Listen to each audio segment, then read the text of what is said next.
Well, thank you all for coming. I hope it's entertaining. It's going to be the truth. I was born and raised in Keokuk, Iowa, which is on the Mississippi River. Which way? I have visited. Oh, yes, you have. That's important. Thank you. And Nancy's been there. And I got a lot of newspaper coverage when I was in high school. I was always the quarterback of any team I played on, and in 8th grade they predicted we would take the state basketball championship when we were seniors. And we played in the final game when we were seniors and lost by 3 points. I was all-state honorable mention basketball. And my mother couldn't see to drive at night. My father was always on the road because he had his job. He was home on Friday nights, and he'd leave on Monday morning. So I always had a car. After I was 16, I was the guy in the gang that could drive because I had a car. And I got to be pretty identifiable in Iowa and Illinois, and people had heard about me.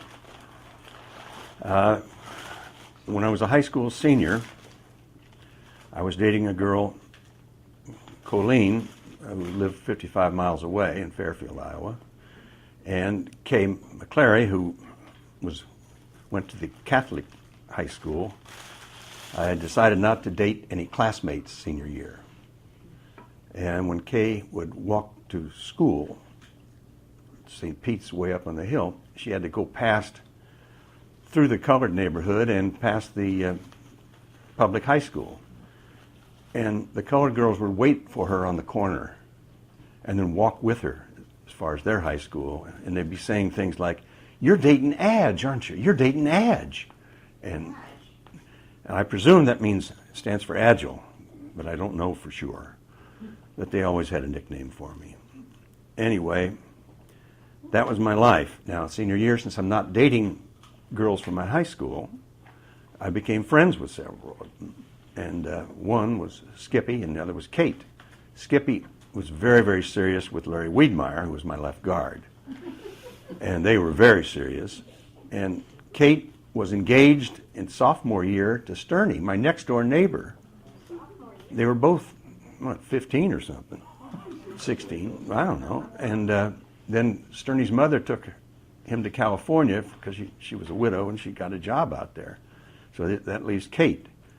Well, Kate was a buddy of mine, and on various nights I'd just call her and say, "What time you going downtown?"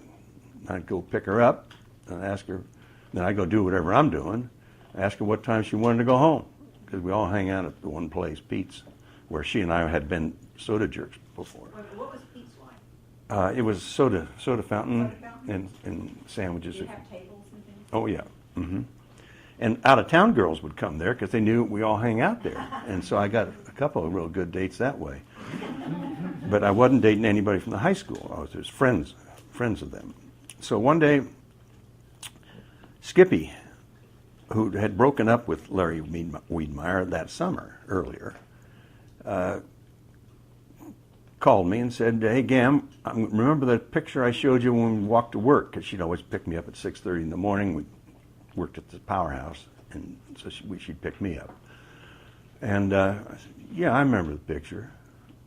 It was a pretty girl, but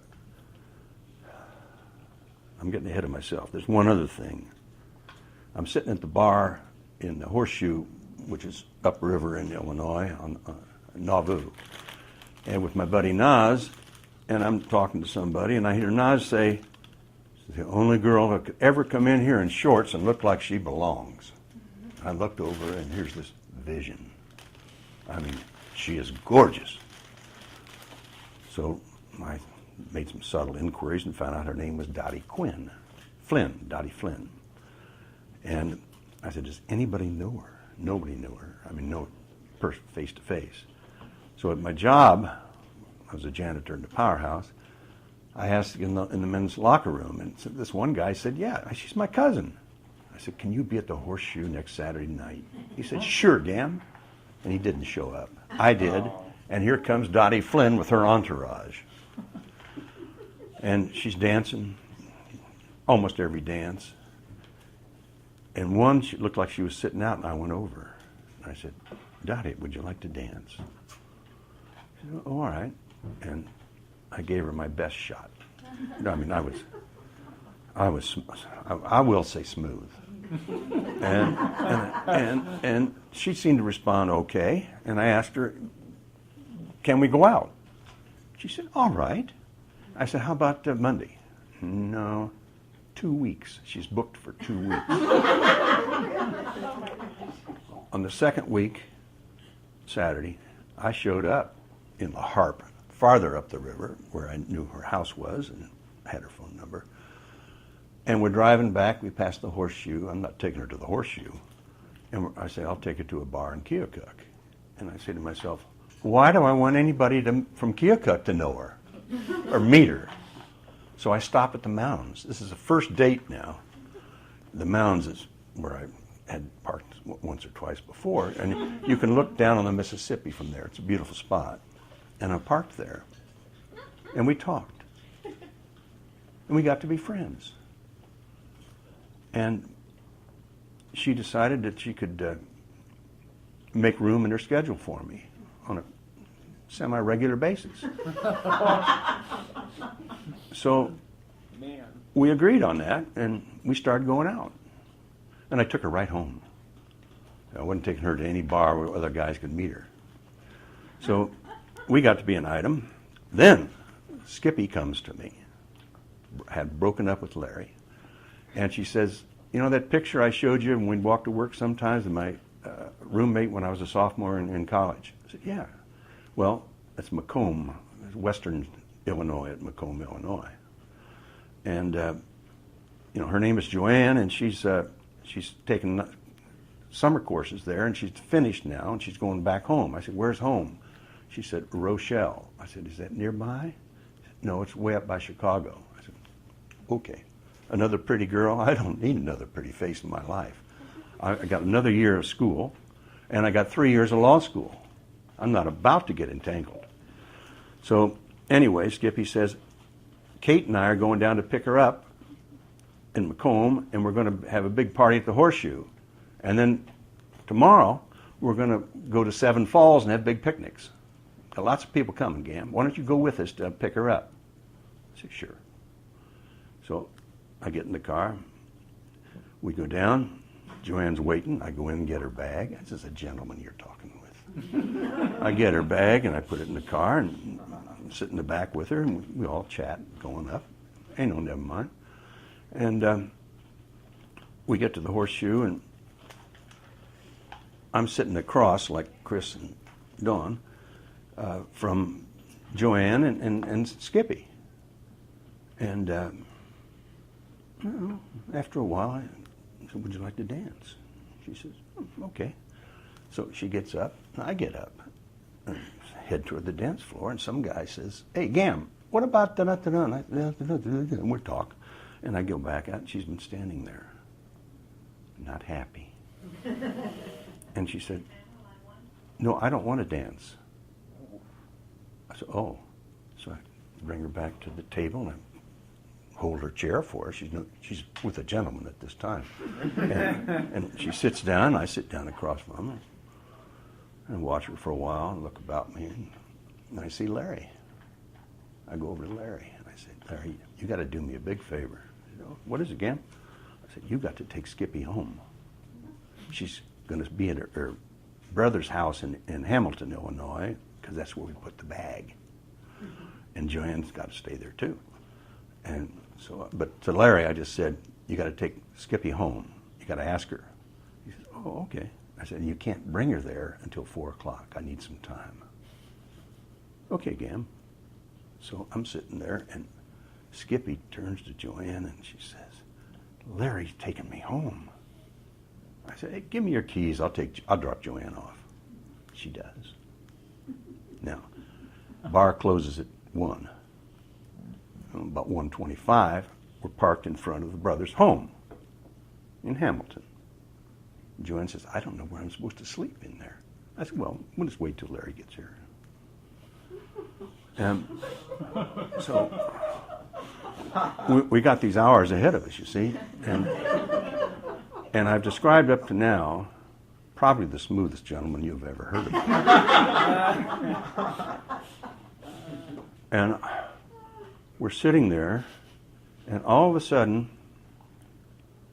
I'm telling her, I'm giving her every sleazy, underhanded thing I've ever done in my life.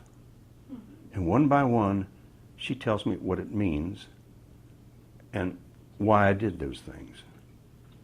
I mean, these are things I wouldn't tell a father confessor. And she read me like a book with big print. And after a while, Larry still doesn't come. I don't know what's wrong with him. And we cuddled a little bit. And it got to be real close to 4 o'clock. And I said, I can hear myself saying it right now, I love you and I'd like to marry you. Oh my goodness. Whoa. And she had decided that week to break up with the guy she's engaged to. And she said to me, well, I love you at least as much as the guy I'm engaged to, because she hadn't broken up with him yet. I said, I'll take that for tonight, and I'll pick you up in the morning. We'll go to Seven Falls. So Larry shows up right at 4 o'clock, drops Skippy off, drops me off at Keokuk, and I go in the house. It's Saturday, it's Sunday morning, of course. It's Friday morning.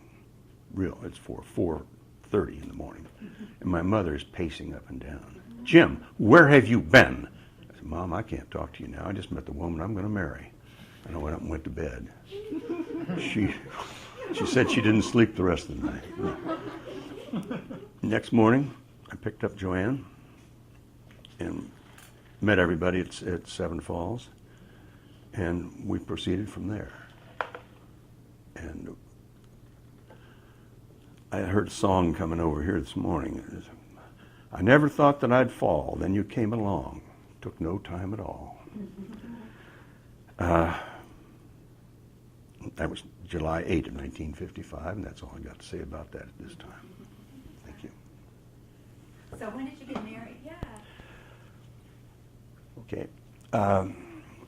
She came out my first year in law school, got a job, and stayed at the girls' dorm where I had the men's dorm room.